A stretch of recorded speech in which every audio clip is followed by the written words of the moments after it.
Okay, Stephen, thank you. Yeah, and it's wonderful to be at this meeting, but circumstances could have been better. Of course, it's been very sad for you and for me and for all those who knew Dan well over the years. So you asked me to introduce him, at least to give a bit of a memorial talk about him. So I'm going to memorialize him, at least in the first part of the lecture.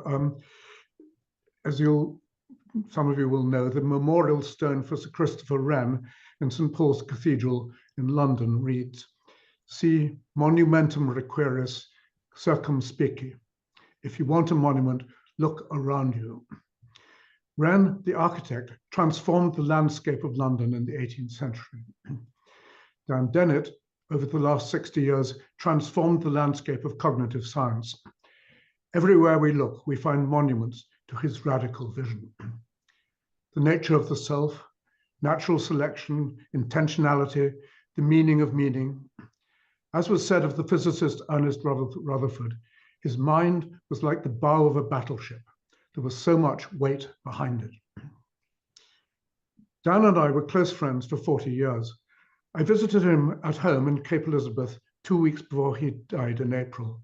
He was on great form himself, talking about the conference at the Santa Fe Institute, where a group of physicists were caught up with his paper about real patterns. However, all wasn't well.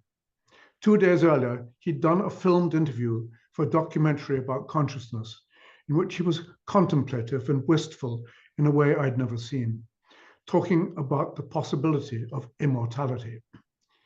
Here's a clip that the filmmaker Van Royko has kindly let me show.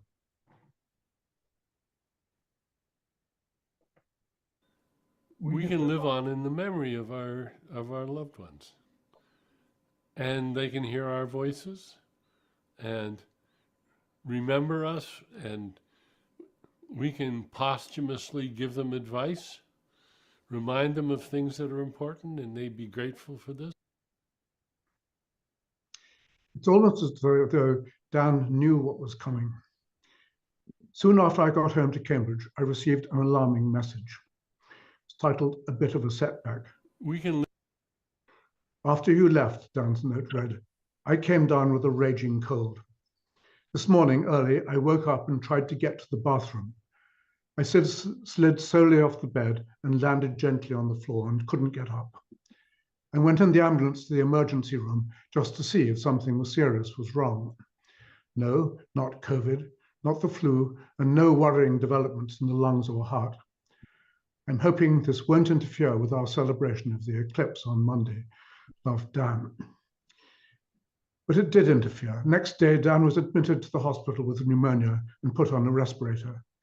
Instead of going to northern Maine as planned, his wife, Susan, children and grandchildren had a partial eclipse party at home in their yard without Dan.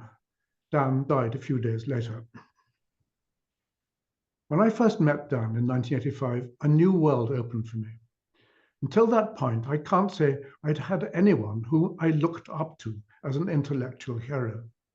But here, unexpectedly, was someone in a different class.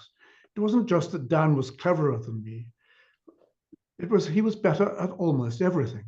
He could play the piano better. He could sail a boat better, read Latin better, make cider better, play Scrabble better. True, it wasn't all one way. I knew more about the brain and animal behavior than he did. I knew more about sex and about politics. But Dan was keen to catch up, and we soon became fast friends, co-adventurers, best mates. Here we are in East Germany in 1988. Here's Dan doubling as a scarecrow on his farm in Maine. When my wife and I moved to a house outside New York 30 years ago, Dan and Susan came down from Boston to help us move in. We needed to replace the kitchen stove. Dan took over and Susan recorded it on film. Here's Dan the carpenter, as I don't suppose many of you would have seen him.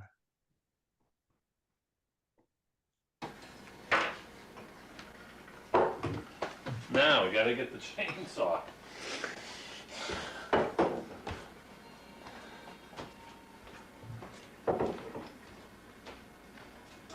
Move the drinks out of the way. Really? It's gonna be noisy and. Put your earmuffs on. See what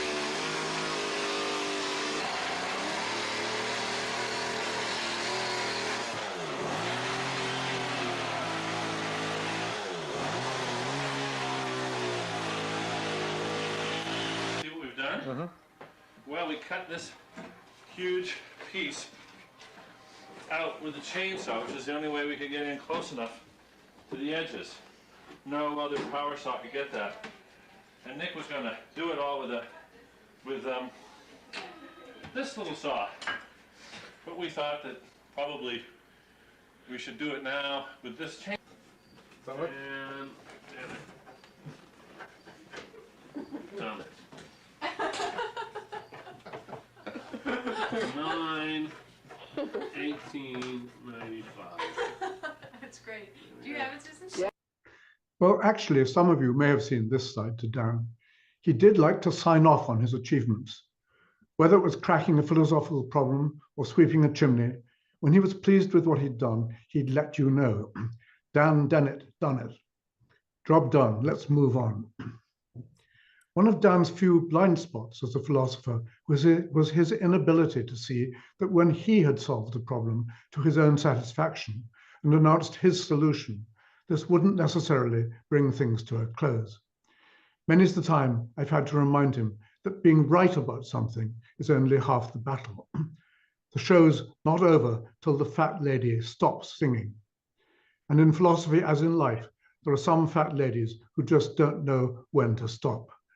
Jerry Fodor, Stephen Jay Gould, Ned Block, Galen Strawson.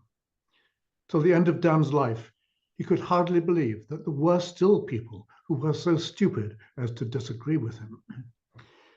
Dan did have a wonderfully uncynical belief that eventually the truth will out.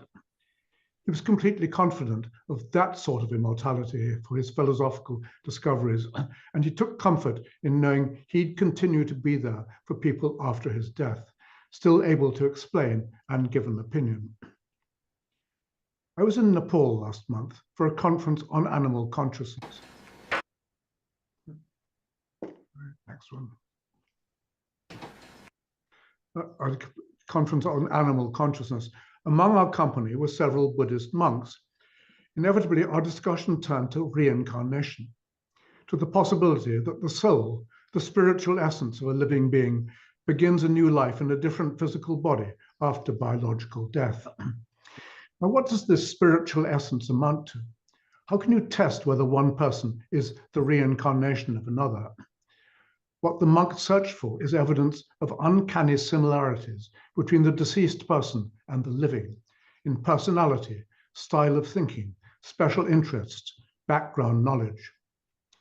Dan, in his own writings about selfhood, suggested that the self can be considered to be the center of narrative gravity of an individual's personal history. But for the monks, it's more particular. If you'll forgive the analogy, it's as if what they are looking for is a statistical clone, a large language model of the deceased person's mind. Many of you attending this school will know of Eric Stritzgabel's and Anna Strasser's attempt to create an LLM of a philosopher. They called it DigiDan. An LLM that thinks and speaks like the real Dan Dennett. Here I quote the abstract of their paper. Can large language models produce expert quality philosophical texts? To investigate this, we fine-tuned GPT-3 with the works of philosopher Dan Dennett. To evaluate the model, we asked the real Dan Dennett 10 philosophical questions and then posed the same questions to the language model. Experts on Dennett's work did succeed at distinguishing the Dennett-generated and machine-generated answers above chance, but substantially short of our expectations. Philosophy blog readers performed similarly to the experts, while ordinary research participants were near chance, distinguishing GPT-3's responses from those of an actual human philosopher. I confess I was one of the experts who failed 5 times out of 10 to guess which answers were those of the real Dan. So would Dan actually have wanted to be reincarnated as DigiDan? Where am I? He asked in a famous paper. Well, would it be good enough that you are now here in the statistical weightings, of this computer model. I rather doubt it. Maybe Dan would have been gratified to find himself still thinking and even tackling new questions. But what he wouldn't have found so congenial would have been to find himself that he'd become disembodied. The problem is, disembodied LLMs don't experience sensory qualia. DigiDan wouldn't have even had a beard to scratch. Yes, that's Dan in 1965 on the road not taken. I mean, not taken without a beard. The beautiful young woman in the picture is Susan, the road he did take. Dan made gallant efforts to banish qualia from philosophical discourse, but the fact is he remained an unashamed qualia lover in real life. If he did indeed expect to live on in his works and in the memory of his friends, we can be sure that, like Woody Allen, he'd have preferred to live on in his apartment, or on his boat, or on his farm, or holding hands with Susan.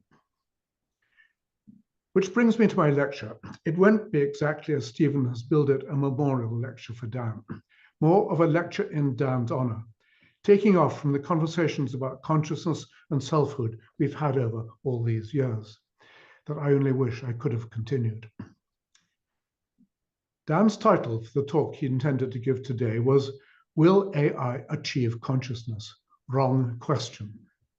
I wonder what he would have considered to be the right question. Well, since we can't ask Dan, suppose we could ask DigiDan what Dan intended to talk about. Here's what I guess DigiDan would say. The right questions are, will we in due course have reason to believe that AIs are conscious on the basis of how they behave? Will AIs have reason to believe that human beings are conscious?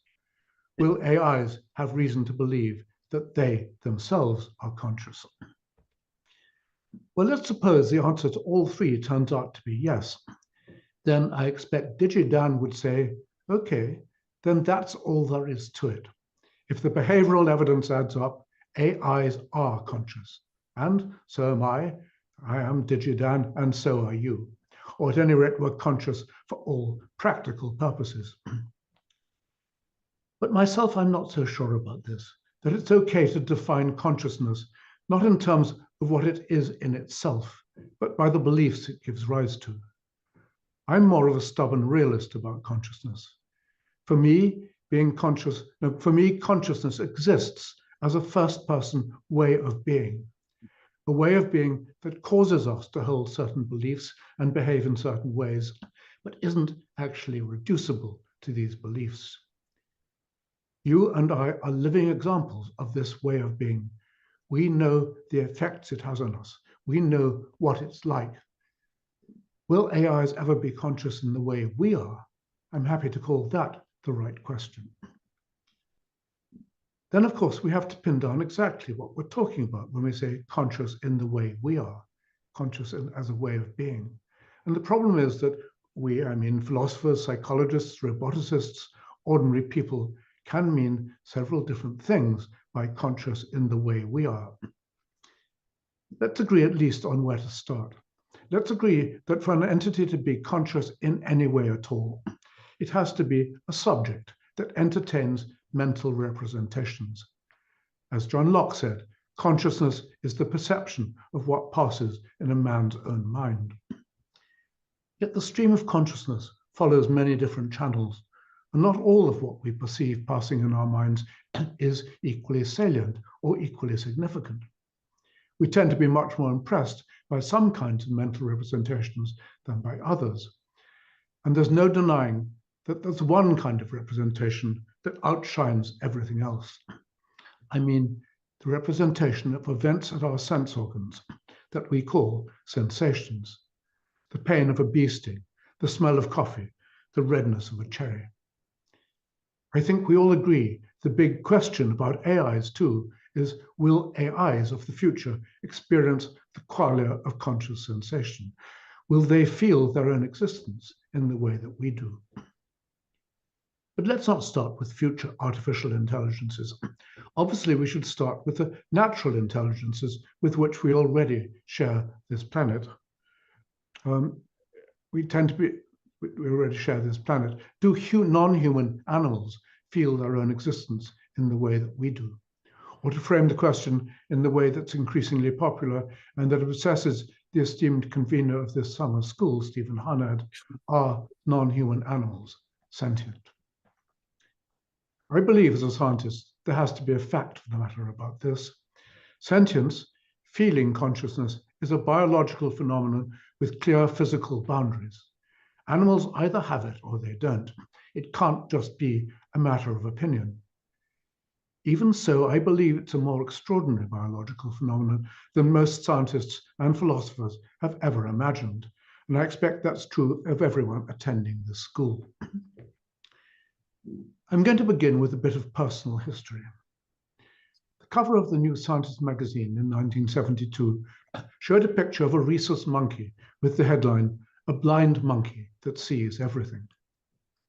This monkey, named Helen, was part of a study led by my PhD supervisor, Larry Weiskrantz, in the psychology lab in Cambridge. A few years earlier, he'd surgically removed the primary visual cortex at the back of Helen's brain. When I first met Helen a year after the operation, it seemed that the loss of cortex had in fact made her completely blind. But something puzzled me. In mammals, there are two main pathways from the eye to the brain, an evolutionary ancient one, the descendant of the visual system used by fish, frogs, and reptiles that goes to the optic tectum in the midbrain. And then there's a newer one that goes up to the cortex. In Helen, the cortical pathway had been eliminated, but the ancient visual system was still intact.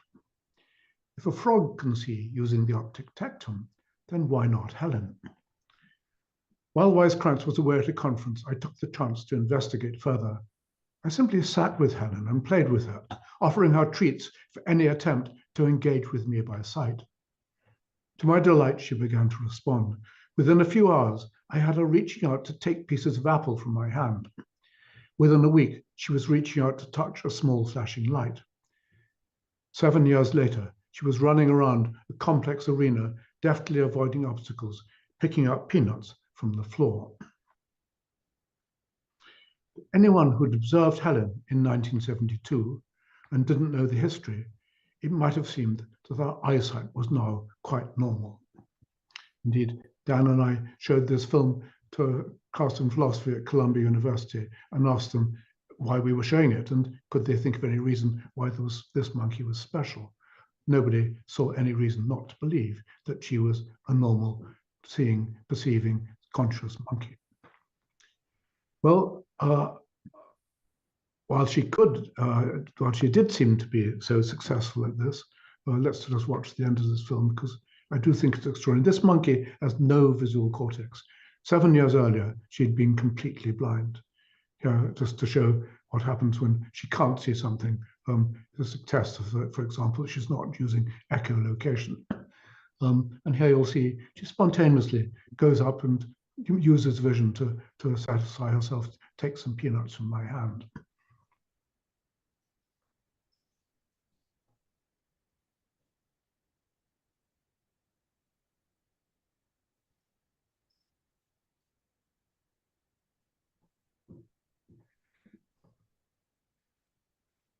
But could Helen actually see everything? Hang on, let's not do that.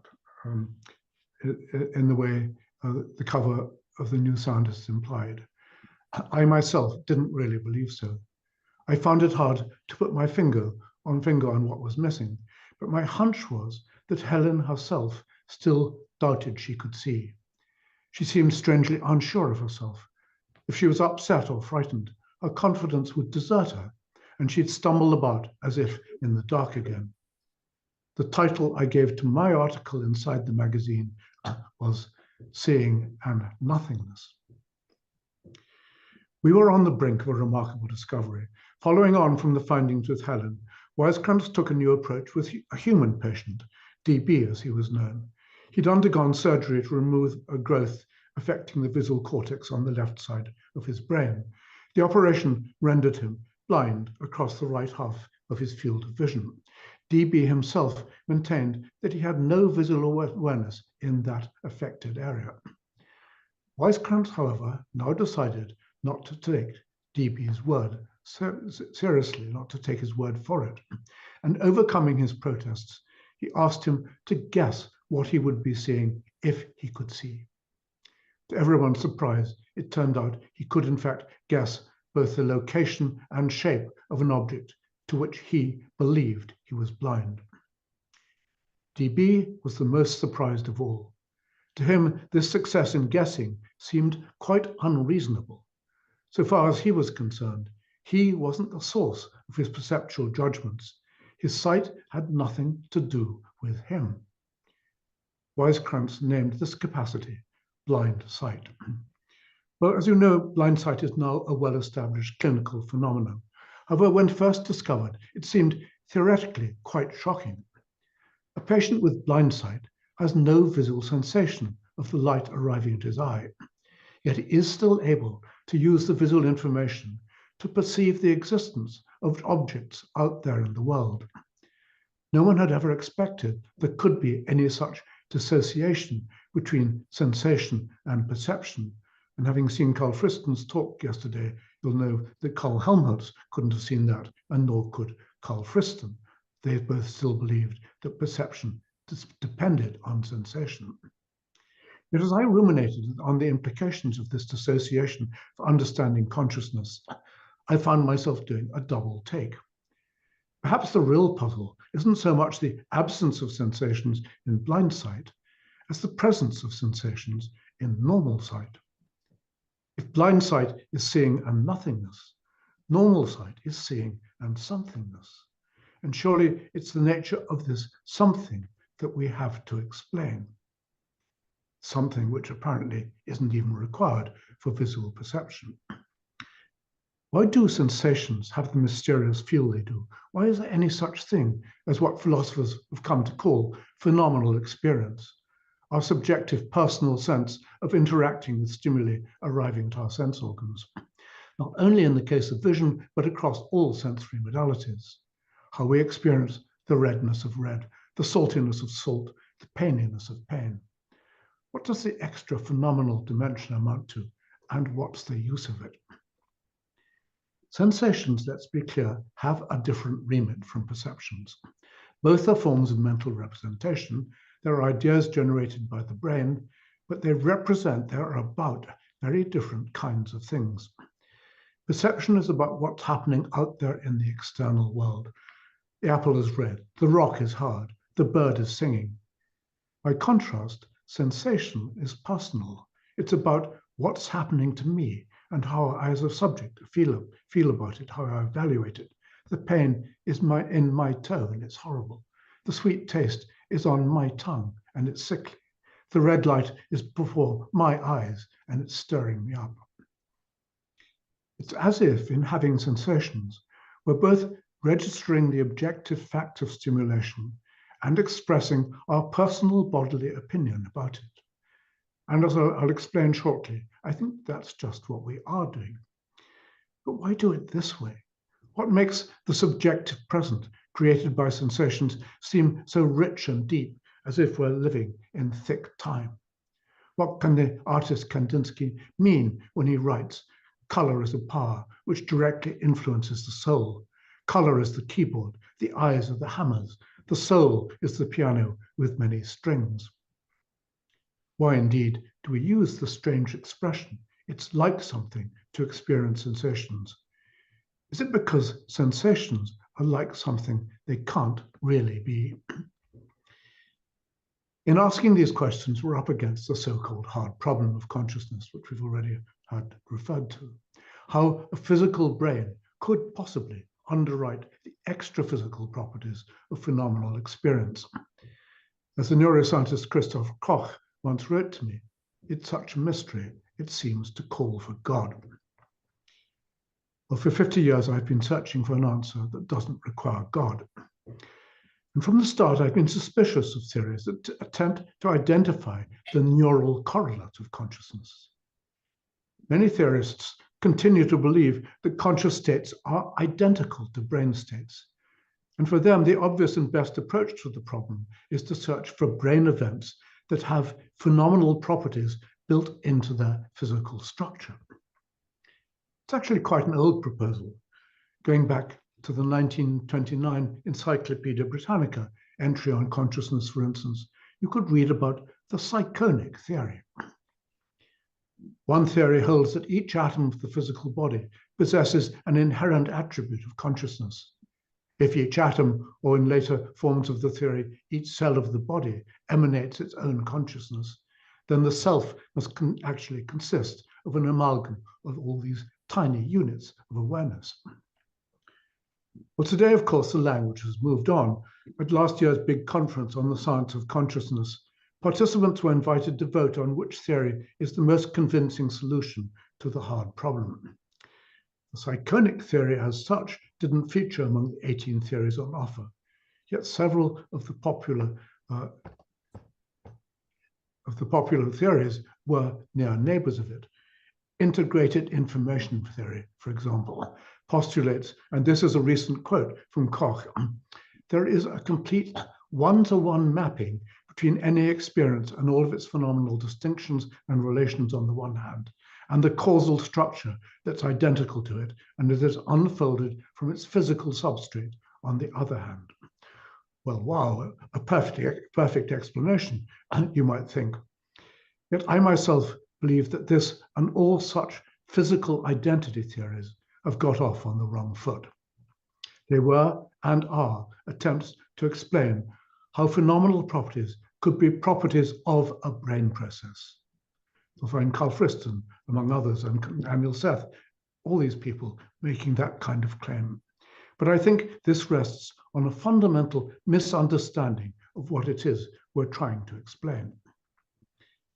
Sensations, as I said a moment ago, are not material entities. They are ideas, representations. They're the way your brain represents what's happening at your sense organs and how you feel about it. This means we have to explain their properties, not literally as the properties of brain states, but rather as the properties of mind states dreamed up by the brain. And once we see this to be the task, I think much of the difficulty and mystery falls away. As with any kind of representation, we can assume that representing sensations has to involve a two-stage process. In the case of seeing red, for example, there will be A, the physical vehicle that carries the information about how the brain evaluates the light arriving at the eyes, and then B, the cognitive operation that interprets this as the idea of phenomenal redness. By analogy, let's consider a work of literature, say the novel Moby Dick. There will be again A, the text that carries the information about the words penned by the author, and then B, the cognitive operation that interprets these as a story about a white whale. Now let's note that there's nothing in the physical text that is white or whale-like. And so by the same token, I think we can presume that there's going to be nothing in the brain's physical response to light that is phenomenally red. Here, let me show it to you. First, the book. So we have the written text, then the reading of the text, and then the interpretation of this as the story of a white whale. Now, let's look at the brain seeing red. First, we have the brain text coming from the eyes through the brain, then the reading of this text, and then the interpretation of this as of a phenomenally red sensation. No actual redness in the brain, just the idea of redness. So what's this mean for a genuine science of consciousness? I think it means our task is to work out just how the brain achieves this remarkable feat of representation. And the way I've approached this has been by forward engineering. That's to say, I've begun with the end product, sensations as humans experience them today. But rather than treating this, as theorists typically do, as something to deconstruct, I've treated it as something to invent I've tried to come up with an evolutionary sequence that can get us from nothingness to the somethingness, from the blind sight of our remote ancestors to the fully phenomenal sight we humans enjoy today. The sequence I've arrived at has several twists and turns. I suggested just now that when we have a red sensation, as any sensation, it's rather as if we're expressing our personal bodily opinion about it, about the sensory stimulus. And in fact, that's just how I see things starting out.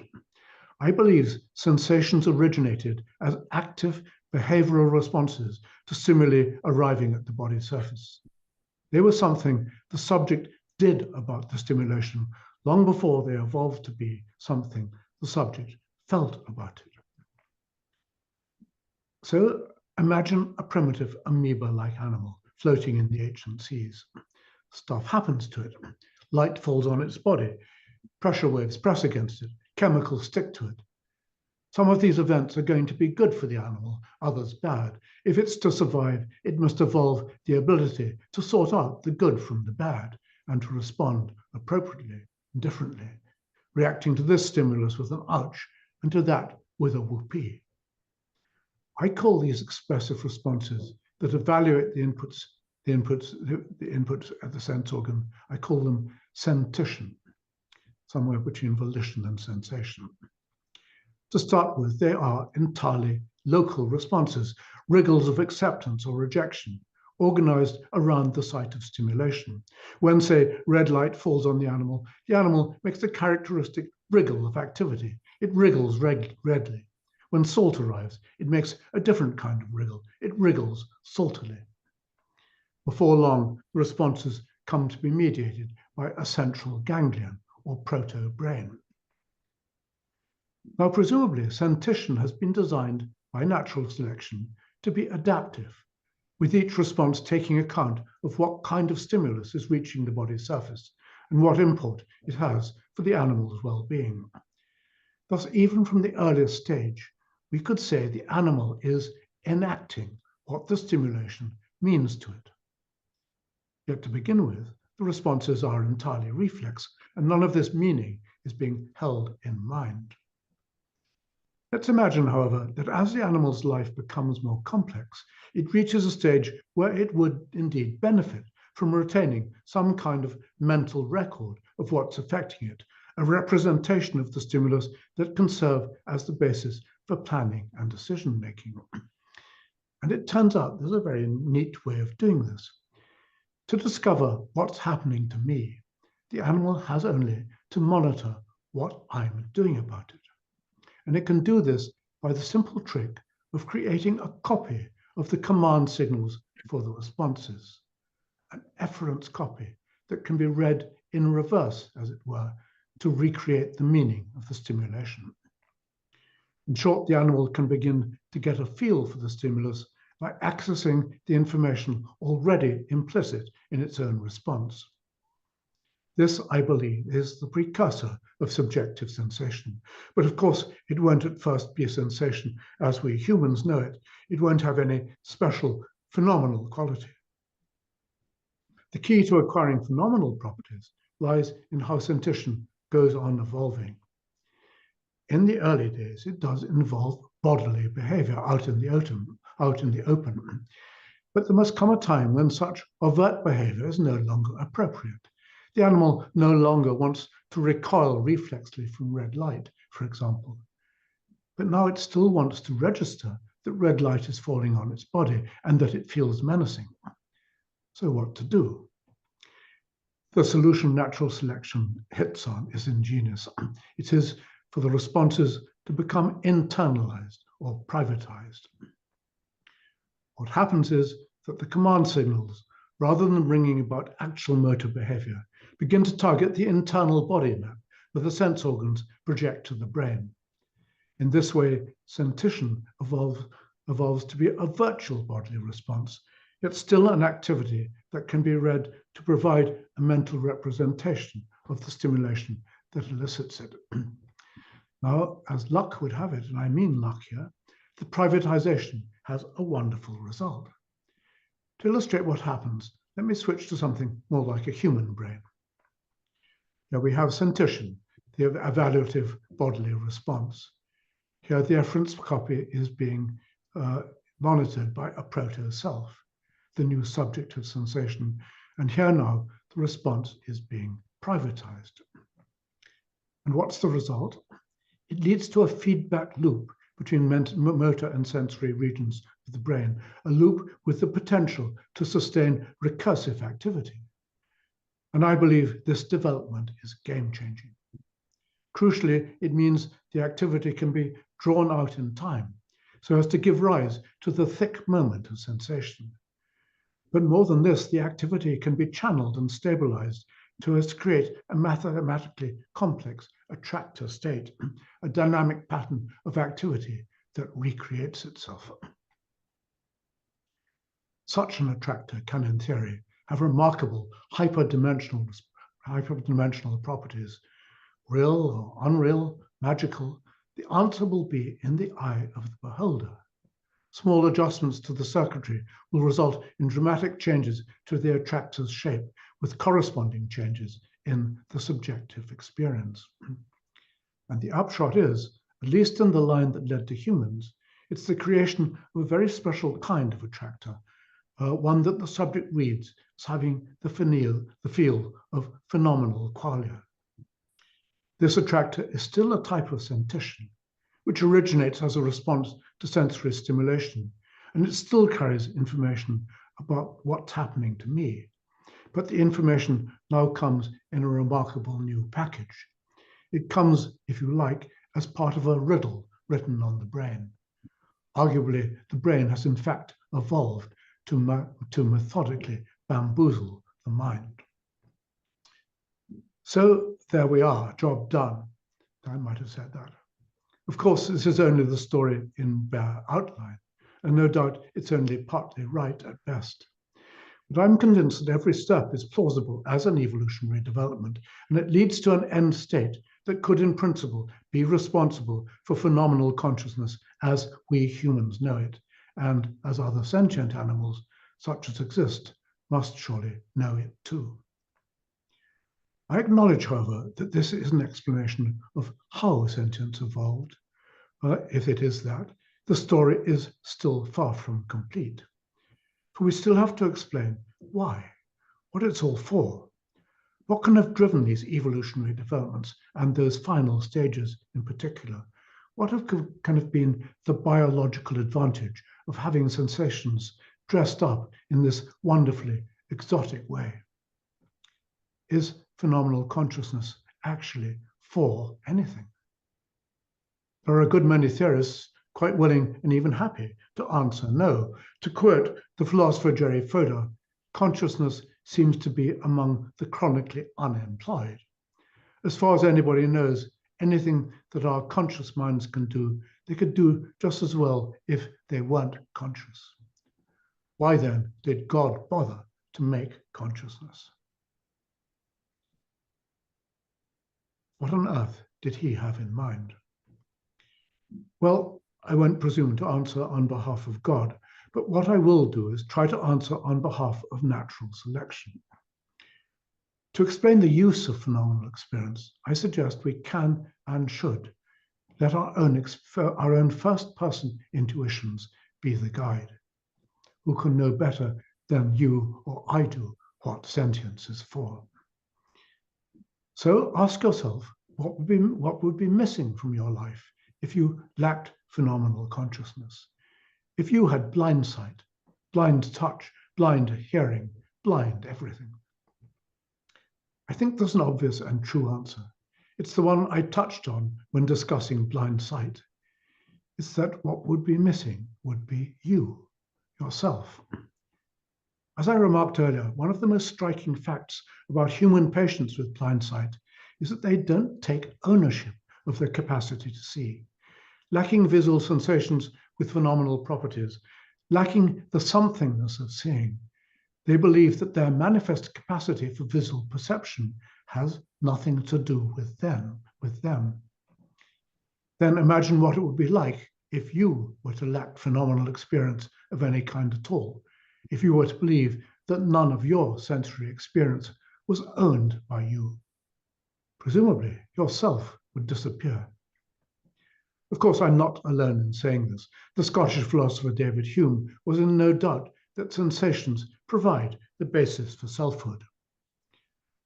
For my part, when I enter most intimately in what I call myself, I always stumble on some particular sensation or other, of heat or cold, light or shade, love or hatred, pain or pleasure. When my sensations are removed for any time, as by sound sleep, I may truly be said not to exist. So, remove phenomenal experience, and the self ceases to exist. But by the same token, install or reinstall it, and the self leaps into existence.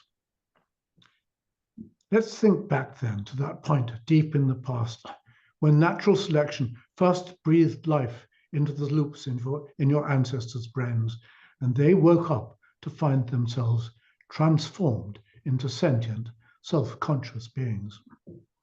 In reality, of course, it won't have happened in a flash, but I don't think it need have happened as a gradual process either. For the fact is that these attractors have an all or nothing character. So the phenomenalization of sensations could have come about quite rapidly, perhaps with even just as few as a few hundred generations. Whenever it occurred, it will certainly have been a psychological and social watershed.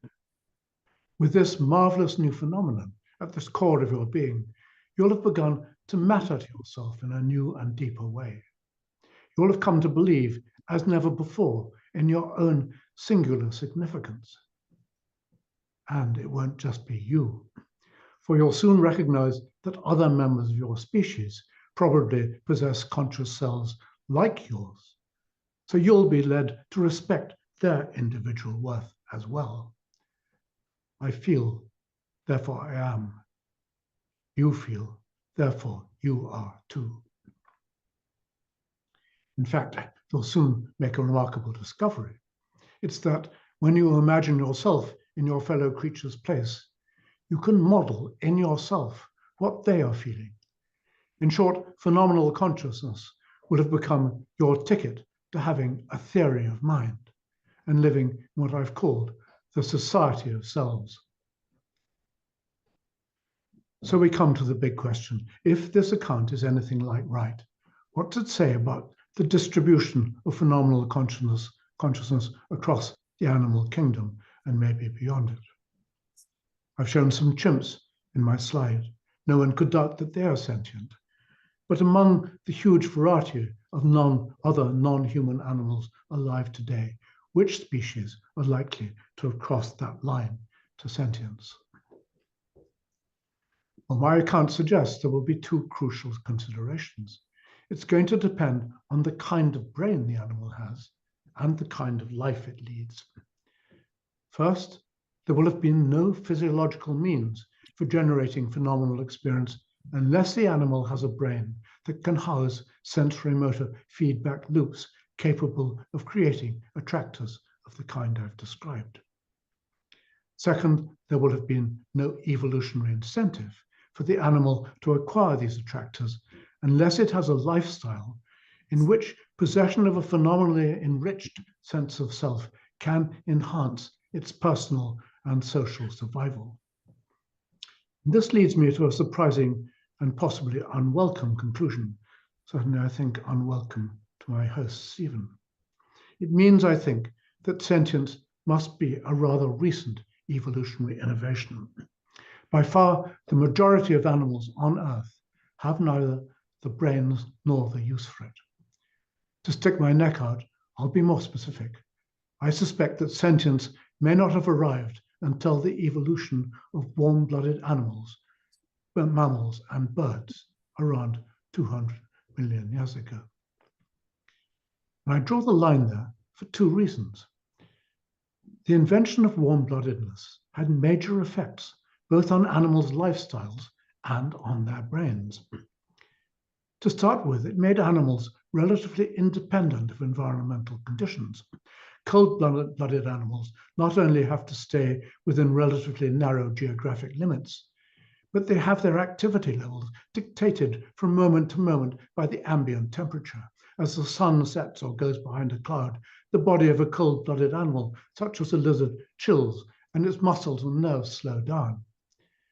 By contrast, warm-blooded animals take their environment with them, and so can be alert and active, feeding, socializing, traveling, both by day and night, winter and summer, high in the mountains or down on the plains. Now, as the bodies of warm-blooded animals became more self-reliant and self-contained, I imagine their sense of self did too. After millions of years in which their ancestors had had their lives constrained by environmental temperature, they found themselves let off the leash. In body and mind, they became increasingly autonomous agents with the freedom to go where and when they would. Suddenly, a huge constraint on selfhood had been lifted. But that's only half the story. For just at the time when warm-bloodedness was increasing animals' sense of having an individualized self, it will also have been having a dramatic effect on their brains. The reason is that conduction speed of nerve cells increases with temperature. Here's a graph of how it changes in a human's finger, but all nerves behave this way, including brain cells. This means that as body temperature increases from an average of, say, 15 degrees in cold-blooded animals to a steady 37 degrees in mammals and 40 degrees in birds, the speed of nerve cells in the brain will have nearly tripled. Because this will have reduced the time lag in any feedback loops, it will have made recurrent activation more likely to occur. And I suggest this could have been just what was needed to fire up the attractor states, turn up the temperature, and bingo, the activity takes off and the phenomenal self emerges. Okay, this is all speculation. It's time to ask, what's the evidence about the reach of sentience in the animal kingdom and the wider world? It's sometimes said that we shouldn't expect there to be any evidence. Sentience is all on the inside and is invisible to external observers. But of course, that can't be right. If sentience has indeed evolved, natural selection must have been able to recognize the effects it has, effects it's having at the level of behavior, effects that increased the animal's chances of survival. And if natural selection was able to see those effects in the past, presumably behavioral scientists should be able to do so today. So where should we look? I've been arguing that phenomenal consciousness gives an animal a competitive advantage specifically because of its psychological effects, the way it changes how the animal thinks. Firstly, about what it's like to be me, and secondly, about what it's like to be you. In my new book, Sentience, The Invention of Consciousness, I propose a variety of ways in which this is likely to show up in behavior. And I ask, for example, these questions. Do animals have a robust sense of self centered on sensory experience? Do they engage in self-pleasuring activities, sensations for sensation's sake? Do they have notions of I and you as mirror selves? Do they carry their sense of their own identity forward? Do they lend out their minds so as to understand others' feelings? Well, there's no time to expand on this, but to whet your appetite, I'll show a few film clips that bear on the evidence which I discuss in the book. So, for a start, here we see a chimpanzee exploring his body as seen in a mirror. Here's a chimpanzee who clearly had a sense of being himself.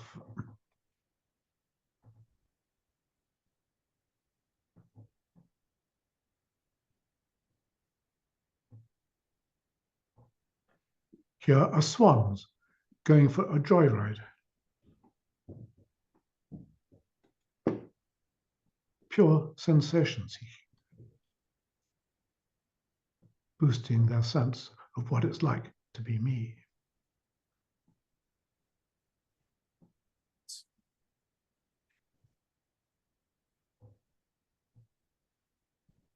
Here's, sorry, let me get to example.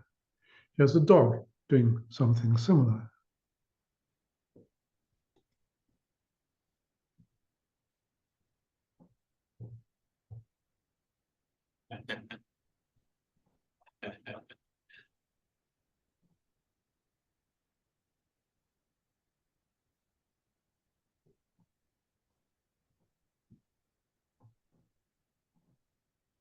And indeed, he'll do it again and again. Here's an example of elephants showing empathy for another infant elephant in trouble.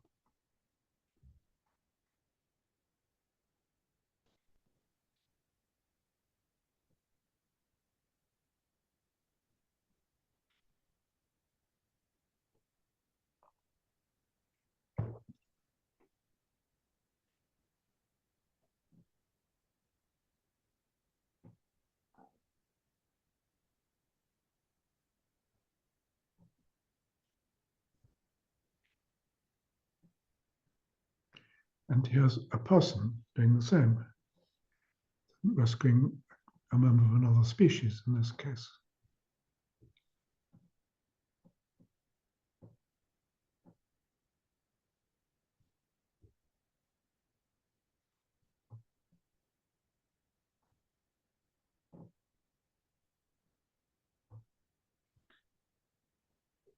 Here are magpies wailing a dead companion.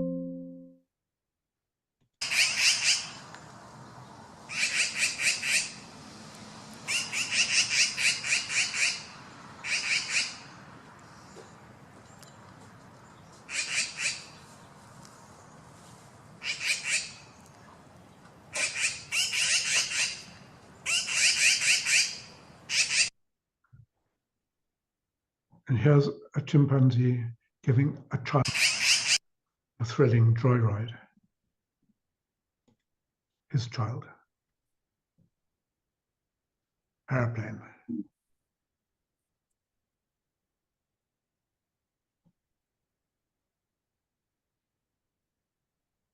And here I can't add this, it's just turned up recently. An example of two sentient creatures, a mammal and a bird, enjoying each other's company. But now I need to go back, sorry. That'll be.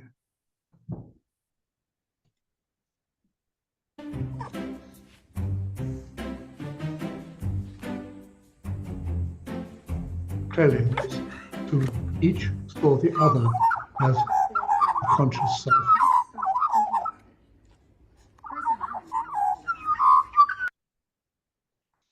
Okay, so I'd agree, of course, that no particular example can seal the deal, and I've actually could suggest some more technical ones.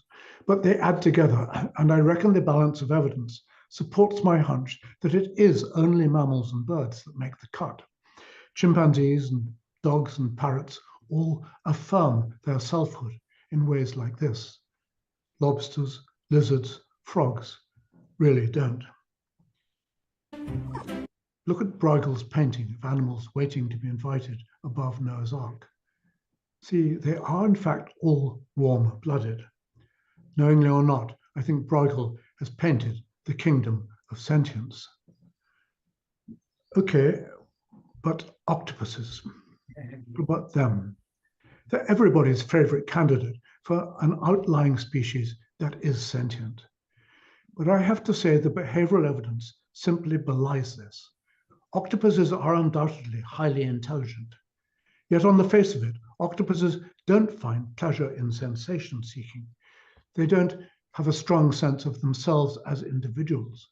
They don't attribute selfhood to others, nor do they care. I guess sentience would be wasted in octopuses. Suppose we could, in fact, genetically engineer an octopus to have phenomenal consciousness. I'm pretty sure the newfound selfhood would make little or no difference to the octopus's survival, and so the new genes would not be maintained by selection and would soon disappear. But it's time to begin to wrap up this talk. Let's return to Helen and frogs. Many years ago, I wrote a paper titled "What the Frog's Eye Tells the Monkey's Brain." And what I think it's time to consider now is what a monkey's blind sight tells us about frogs and possibly about AIs. So here's Helen reaching for peanuts. And here's, on the left, here's a bullfrog catching ants. Both animals are using the same subcortical visual system of their brains.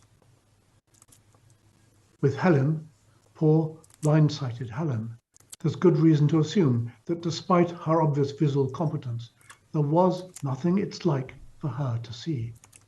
No phenomenal visual sensations. And I conclude that equally, there's nothing it's like for the frog to see. It never had a cortex.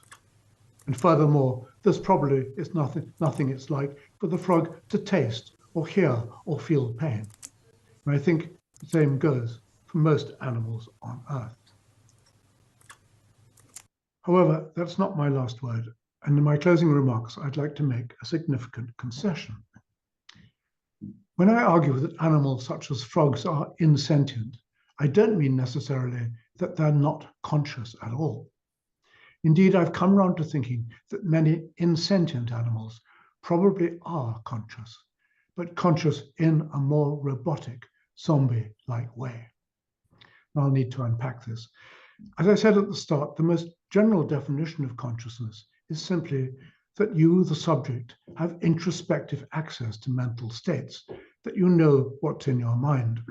And indeed, the term consciousness, as used by cognitive scientists, has this technical meaning that has nothing to do with phenomenal experience or sentience. Rather, it has to do simply with how the brain manages information. The best-known model of cognitive consciousness, which I'm pretty sure is right, suggests that there's a central processing unit in the brain that has access to a global workspace where a current set of mental representations is on display. The central processor, having an overview of the workspace, is able to collate and integrate information across different domains so as to allow intelligent judgments and decisions to be made on behalf of the whole system. As such, cognitive consciousness is an effective computational strategy. It streamlines the work of the brain, it resolves potential conflicts, and gives coherence and direction to thoughts and actions. But now, because cognitive consciousness is relatively simple to engineer and gets results, I think we can be sure it will have been discovered by natural selection and installed in animals' brains long before any of them went on to become sentient. I don't think that's true of phenomenal consciousness. As we've seen, phenomenal consciousness is not simple to engineer. In fact, if I'm right, it requires some quite fancy footwork and indeed some lucky breaks in the development of the brain. What's more, the results of phenomenal consciousness are by no means nearly so obvious or of any obvious relevance to most creatures' lives. When and if it finally arrived, phenomenal consciousness will have required a particular kind of brain suited to housing reverberatory activity in sensory motor loops, and it will have been selected because of a new kind of need, the need to develop a sense of individual selfhood and to survive in that society of selves. And so, to sum up, I now want to suggest there are actually three classes of animals on the spectrum of consciousness: unconscious, such as worms and jellyfish; cognitively conscious but not sentient, for example, bees and octopuses; and cognitively conscious and sentient, for example, parrots and dogs and humans. But where does this leave blindsight? If Helen was not visually sentient, could she still have been visually conscious? Even if she didn't feel the light at her eyes, did she still have cognitive access to visual perceptual representations? And could this introspective knowledge have continued to guide her thoughts? Well, I have to say this possibility has only recently occurred to me, but I've been back over the films I made of Helen, and I found telltale signs of her dithering mentally, apparently weighing up what course to follow. For example, She approaches an obstacle in her path. She pauses. She leans to the left and to the right. I slowed this down a bit to show it. She leans both ways before choosing to go to the left. You'll notice I use the word that she's choosing. But presumably, Helen could in fact only choose between alternatives if she were consciously aware of them. In that case, why hasn't this kind of awareness shown up in cases of human blind sight? How come they seem to be totally unaware of their ability to see in the blind part of the visual fields?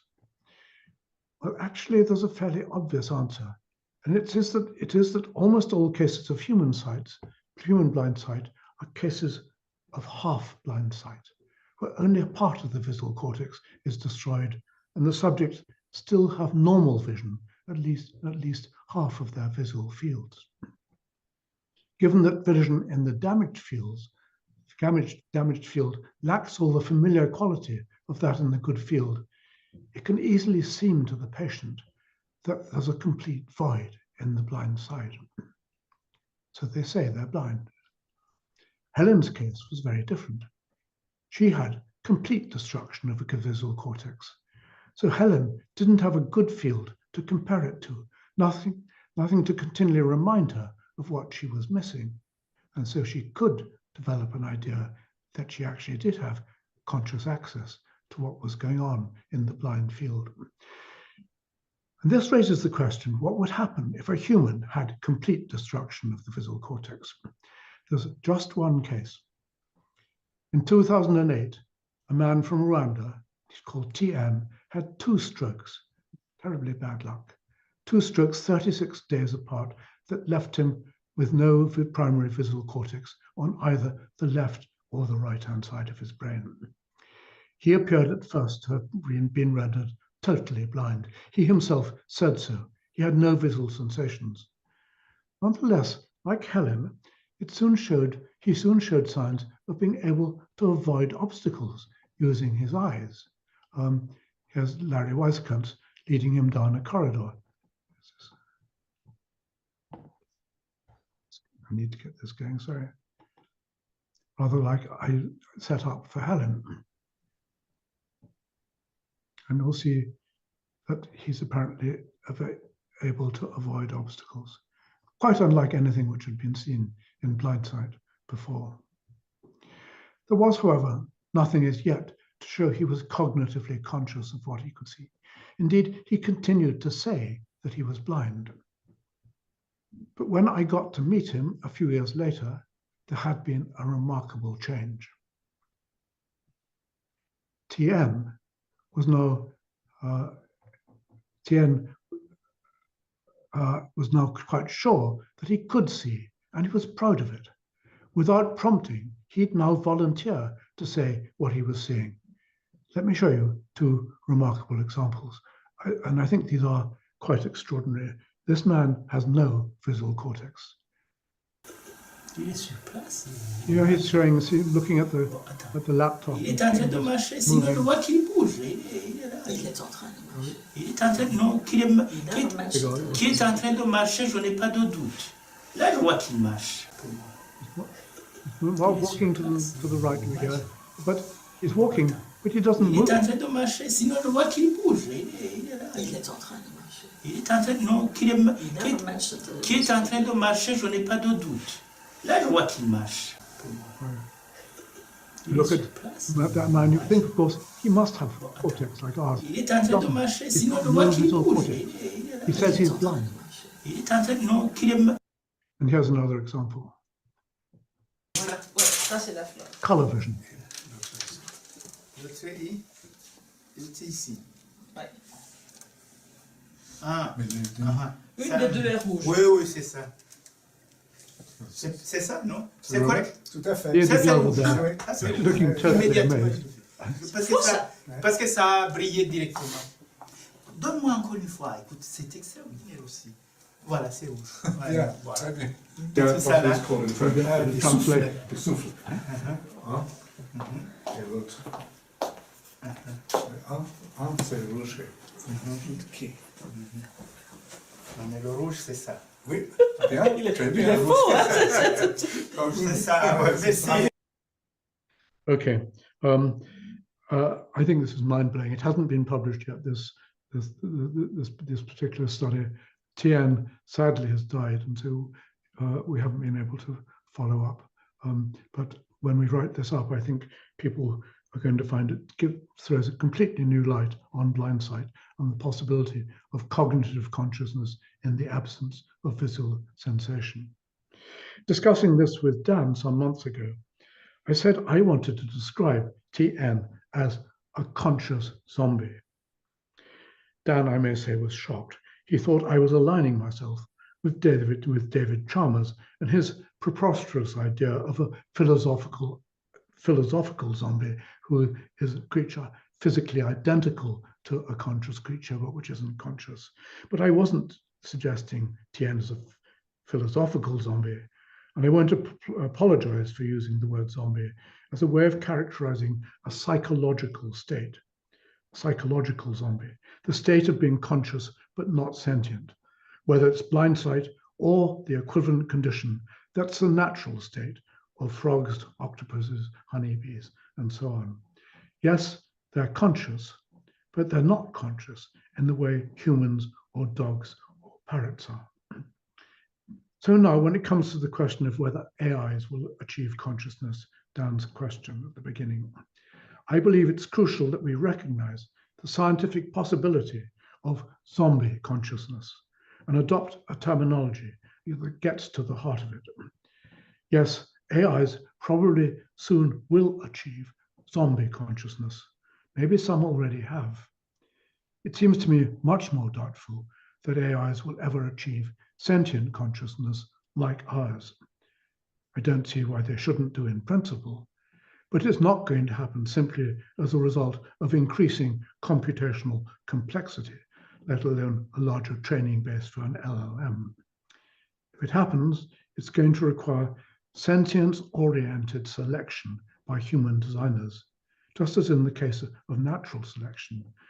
And just as in the case of natural selection, I think it probably is going to require a lot of luck if we're ever going to get there. And I may say, I'm not holding my breath. So that's where I'll leave this. And Stephen, I don't know how long I took on that and whether we have time for questions. That was fine. Could you turn off your slide share, please? Yes. Okay. First of all, I want to ask Melanie, are you there?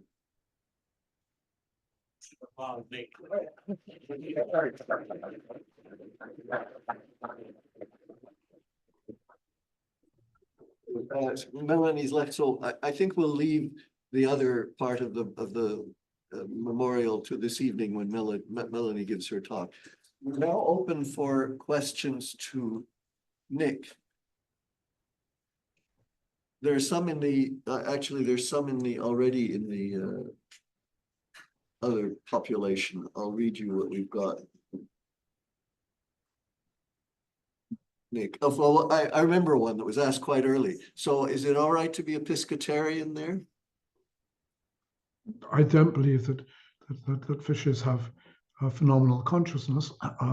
They're not warm-blooded. I think they're in the same class as lizards and frogs. I know you don't agree with that, Stephen, but it's when you say, is it all right to be Not my question. Pescatarian? Oh, someone says, is it all right? Well, there are two quite separate issues here. It's certainly not all right to cause pain, unnecessary pain, to animals which are phenomenally conscious and sentient. It doesn't mean it's all right to do anything you like to animals which aren't sentient. As I said, they may well be conscious in another way, cognitively conscious.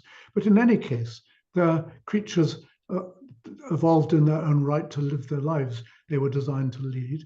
And we mustn't make sentience the only criterion of whether their lives are valuable. In fact, I think it would be very dangerous too, because then if we discover that they're not sentient, then somehow it would be consigning them to the rubbish heap.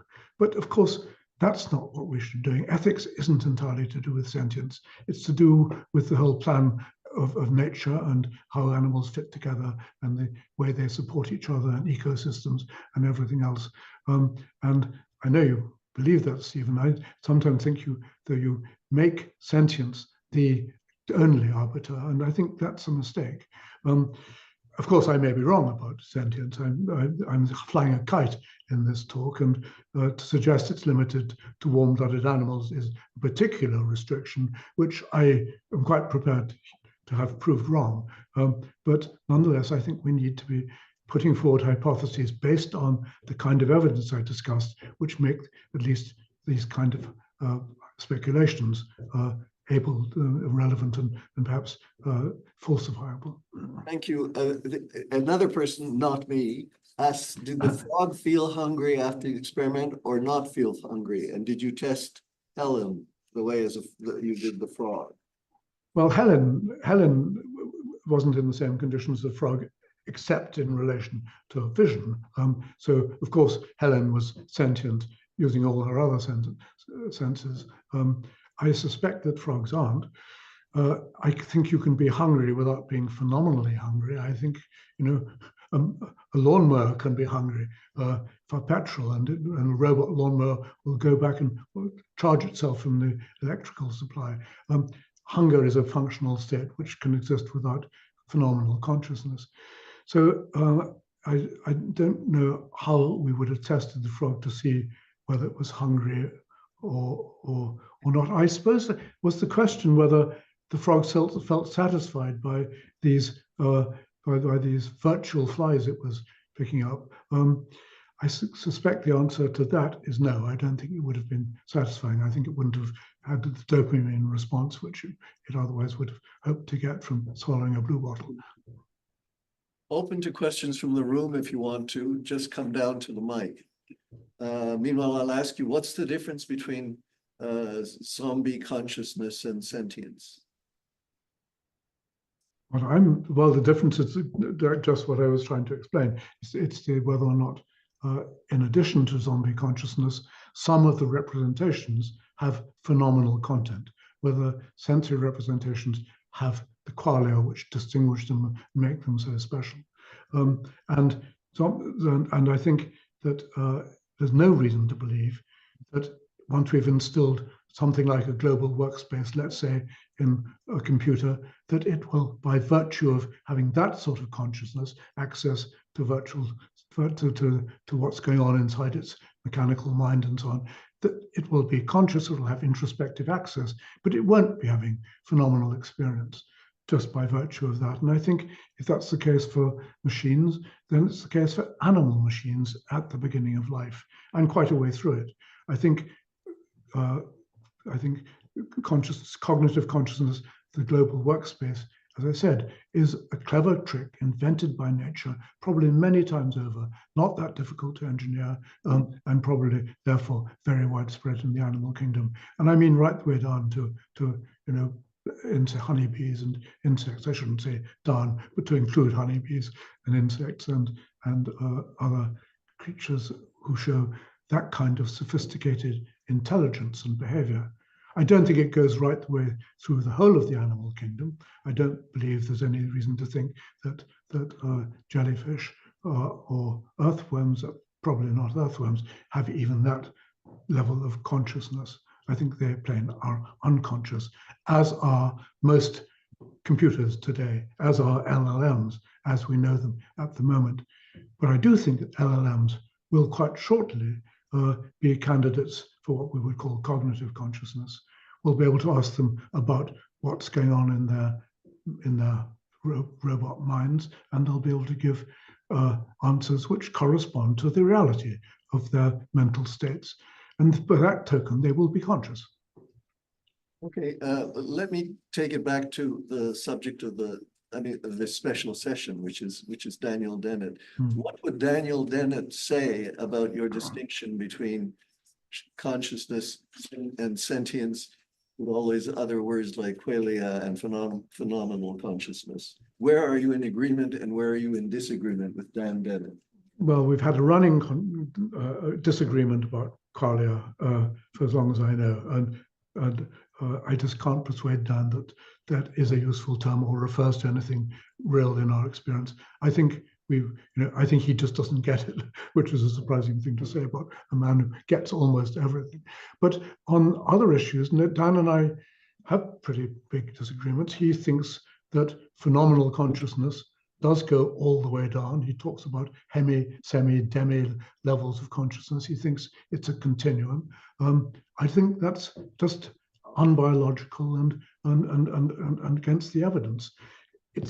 People claim it as a biological way of thinking because, as Darwin emphasized, there is continuity in evolution, but there's continuity with very clear gaps in it. There are new abilities which emerge in the course of biological evolution, which were simply absent before. And I suspect that phenomenal consciousness is one of them, that it came in, as I said, rather quickly, but relatively late in the course of evolution, only in those animals which had particular kinds of brains and a particular use for phenomenal selfhood once it became available. We have a question from Aya Amer. Go ahead, and there's two others who raised their hand. Go ahead, Aya, and meanwhile turn off your hand so that I can see the other hands. Sure. Hello, can you hear me? I can hear you. Yeah. Hello, so I have a question that's going to sound a little bit nitpicky, but it dovetails into a wider question that I had, which is, so you said about the octopuses that you don't believe that they are sentient, and you believe that if we did give them sentience, it wouldn't matter. I just wonder, does that not point to the fact that like sentience does not have an evolutionary purpose? If it does it, if it won't affect the behavior of the octopuses, if it won't give them any sort of evolutionary advantage? And then I guess the broader question is that you mentioned that you believe sentience is useful because it allows us to have a sense of self.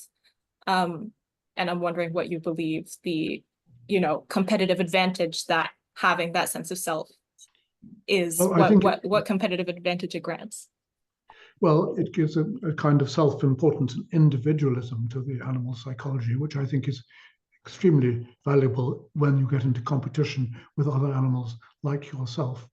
But it's also valuable when you get into cooperation with other animals like yourself.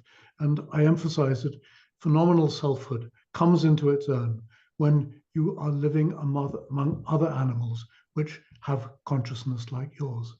It's the basis for theory of mind. It allows you to use your own mind, your own phenomenally conscious mind, as a model for the other creatures you share your society with. And that's an absolute amazing achievement. It's led to all the major advances in evolution which have occurred, particularly among social mammals and birds in the last 200 million years, which have basically, life took off again once society developed in that way. Reason it wouldn't help octopuses is that they don't have societies. They don't live in the company of other octopus selves. They interact with them sometimes, but they don't have a complex social life. They don't cooperate. They don't even quarrel in meaningful ways. They're not friends with each other, despite the Netflix documentary. And therefore, when I say it wouldn't be any value to them, it's because they don't have occupy an ecological niche where that kind of social intelligence would pay off.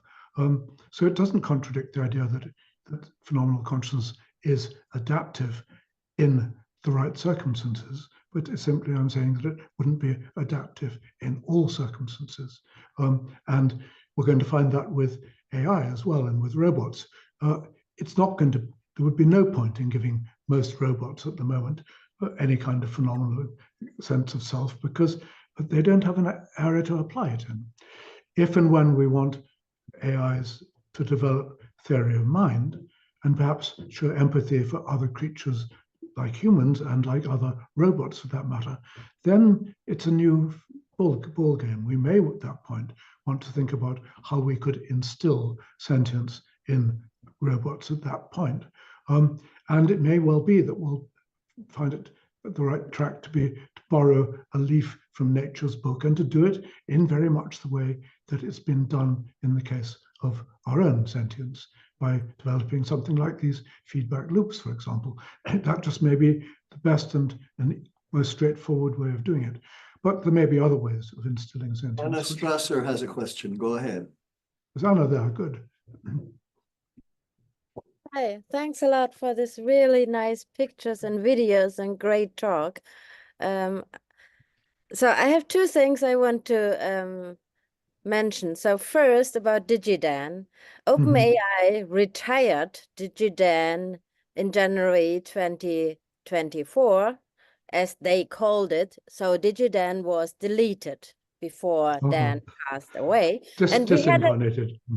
And so we had a conversation about that. So I asked Dan, what should I do in the case if you pass away? And so we had the agreement that I would delete DigiDan at the day of his death anyway. But OpenAI was faster by cleaning up their system and deleting DigiDan beforehand. And so I'm happy that this is done already. But what I think is very important, if we sort of start to speculate what DigiDan would say or would not say, even though he cannot say anything anymore, is that it was very important for Dan that any outputs of DigiDan has to be authorized by him. So I promised to him that I will never publish anything what DigiDan said without asking him beforehand.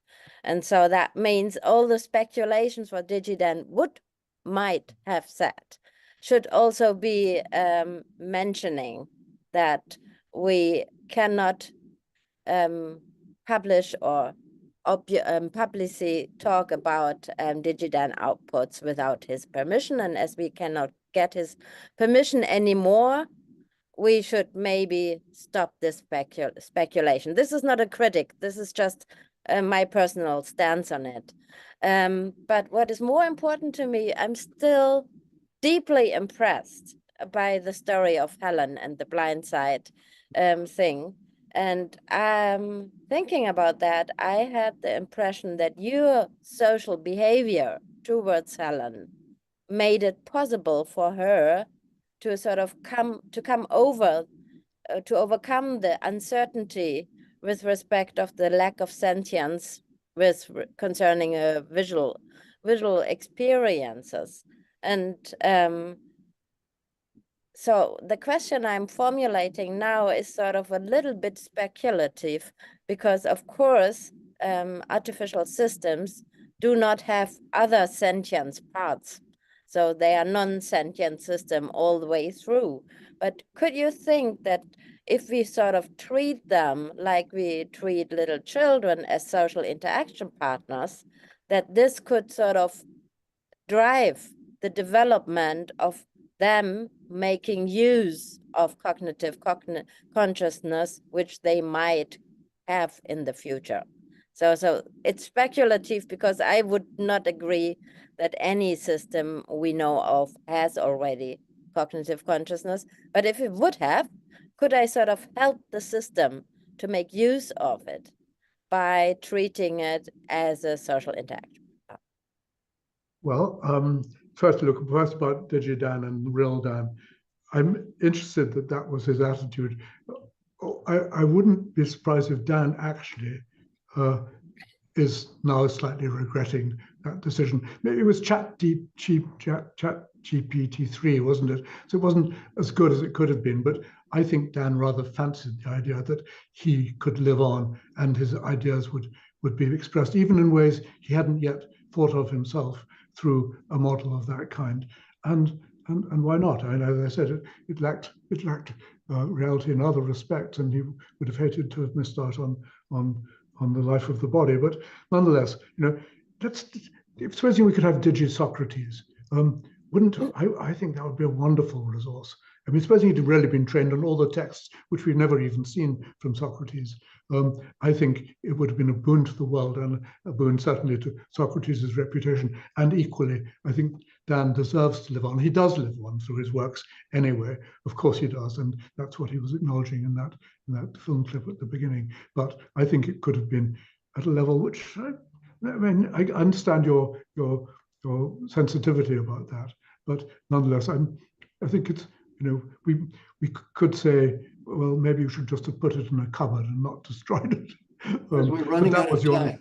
As we're running out of time, so quick question. Sorry, quick answer about interacting with animals. Yes, I think it's absolutely crucial to bring out. You don't bring out these high-level capacities in animals or in machines until you ask them, pose the questions to them, to which their capabilities would become relevant. And of course, human social interaction, we're very used to doing that. I mean, you, Anna, probably, I don't know if you have children, but mothers coax this kind of self-belief out of children from the very beginning. So all I was doing with Helen in a way was repetition of that kind of maternal interaction. But it does take that kind of interaction, and I agree. I think there's never been another monkey like Helen, and it had very likely something to do with my peculiar relationship to her. 3 quick questions, 3 short answers. Short question, short answers. Friedemann Pulvermüller, Alina Gutorieva, and Steve Hansen, and then it's over. Friedemann, go ahead. Yeah, thank you very much for this thoughtful talk. Let me ask, you mentioned the possibility of having a state, being in a state, but not being sentient of this state. You mentioned a frog as an example of an individual being which may be hungry without the sentient, without the hungriness sentience, if I understand correctly. Is this understanding correct? If yes, what are the criteria for deciding that state X is present, but sentience of X is not? Well, that's not I can't give a short answer to that. It's exactly the right question. I think in the case of frogs, I wouldn't take hunger, I take vision. I think they're not sentient of vision. I think they have blind sight. There are some peculiarities about blind sight, which I would love to have time to go into. 1 or 2 oddities about it, which I think do give clues to how we might detect it in animals, but I'm afraid that's going to have to be a longer and separate answer. Okay, let's move to... Of course, it's the right question. How do we tell? Yeah. Next question. We can't pursue that because there's just no time. Alina, say it quickly. Sure. I just wanted to say thank you for a wonderful talk, Nick, and for the overview of Daniel Dennett's biography, experiences, and thoughts, possibilities of immortality, and reminding us that we live in the minds of our loved ones. So thank you for that. My question is about, is it correct, rather maybe clarification, so is it correct that you suggest that sentience requires empathy, theory of mind, and vision? I didn't quite get the link between sentience and vision. It's not it's going well. Thank you. Theory of mind, I think, requires sentience. Not sentience requires theory of mind. So theory of mind at a high level is, to my, I think, very good evidence that the subjects of it have sentience and have phenomenal consciousness. I mean, again, I can refer you to my book, but that's not a fair thing to do, to argue in particular what kinds of dimensions of mind are revealed, described in terms of sentience, which would be very difficult to describe and summarize in any other way. So I think it's a shortcut to a theory of mind. But I think they are absolutely linked. Okay, last question, short answer, Steve Hansen. Can you hear me? Yes. Yeah. Excellent. Lovely talk. I especially enjoyed the history of blind sight.